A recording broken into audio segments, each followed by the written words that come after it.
นี่คือน้ำตกภูวด่างพี่น้องวัดภูเบี้ยนแบบนี้มื้อนี้พาหลานเชียงยามมาเที่ยวน้ำตกพี่น้องน้ำตกกลางห้วยเด้แต่ว่ามีถ้ำอยู่กลางห้วยเท่านั้นถ้ำอยู่กลางห้วยเด้บอกว่าหน้าแรงหน้าฝนน้ำกระชากนี่ตลอดได้ถ้ำนี่ใหญ่กว้างและบรรจุคนได้หลายพี่น้องนี่ถ้ำมาหน้าแรงนี่ผมฝนมาตกหลายมื้อเลยพี่น้องนี่ก็น้ำก็ยังไหลแบบนี้ได้นี่น้ำที่ใดตลอดห้วยพี่น้องนี่มันตกหน้าผาวัดภูเบี้ยนถ้าป่าตะคำผสมมานี่พามาชมน้ำตกสวยงามของสะพานนางหรือว่าวัดภูเบี้ยน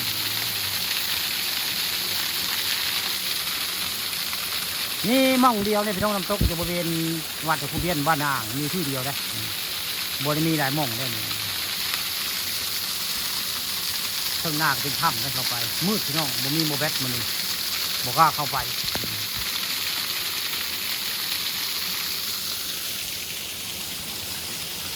โอ้ยมันเข้าถ้ำบอกมาแล้วตลาดนี่มันย่านเฮาเนาะตลาดทั้งและทั้งแง่ปลาไม่เอามาใส่ซ่อนพี่น้องมันเข้าถ้ำนี่ได้หนึ่งปลาเป็นเศร้าพี่น้องได้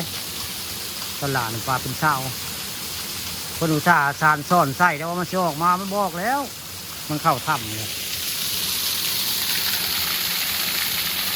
น้ำตกคักได้พูน้ำตกกัน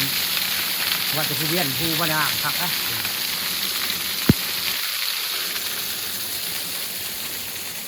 ถ้ำนี้พูดกันข้างเข้าไปเป็นถ้ำในเพราะเป็นถ้ำที่น้องเขาไปคิดอะไรกว้างได้ถ้ำกลางห้วยพี่น้องแต่ว่านี่ถ้ำหน้าผาได้กลางห้วย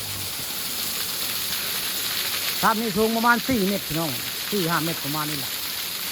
ประมาณ4-5 เมตรเกินนี่นะคนในตำบลนาตาลบางคนก็จะบอกจักว่าถ้ำบ้านวัดภูเบี้ยนนี่ถ้ำน้ำตกได้ถ้ำน้ำตกสวยงามในวัดภูเบี้ยนใครจะมาถ่าย YouTube หรือว่า Facebook อะไรก็มาถ่ายวิดีโอคักพี่น้องนี่เพราะมีน้ำตกมองเดียวนี่ในบ้านอ่างหรือวัดภูเบี้ยนข้าป่าทองคำปฐมก็เลยพาหลานชายมาเที่ยวเข้าถ้ำบัวมาจากโตด้วยตลาดเนาะโอ้ดังไฟท่าได้บัดดังไฟท่าพวกนู้นท่านพูดออกมากับวิ่งเลยแล้วดังถ้ำพูดจ้ะวิ่งกับบูดดังไอ้ถ้ำพูหมูเน่เด็กกระเตะจงมาดังไอ้ถ้ำพูละดังเลยเข้าท่าว่าดังไอ้ถ้ำหลานชายที่ดังไฟเด็กเราในถ้ำก็คือเขาไปดังลุงที่นั่งบึงนู่นหลานดังลุกที่เราบึงแล้วก็ได้ถ้าแม่แนวมาฝนตกก็สบายนู่นหลานเนาะนี่ถ้ำเช่าเนาะโอ้ได้การเลย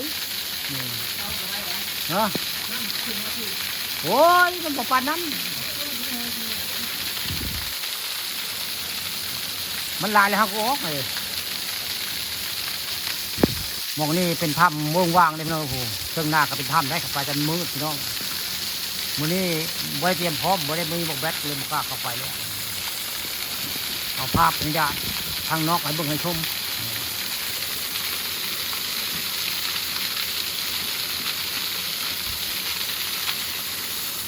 ด้านซ้ายกำลังจะดังไฟอยู่อ๋อดังต้นยังจะดังเขียวๆนะทางไม้บ่แม่สมุนไพรบ่ตัวร้านพ่อที่บ่โอ้น้ำกระตูนใช่ไหม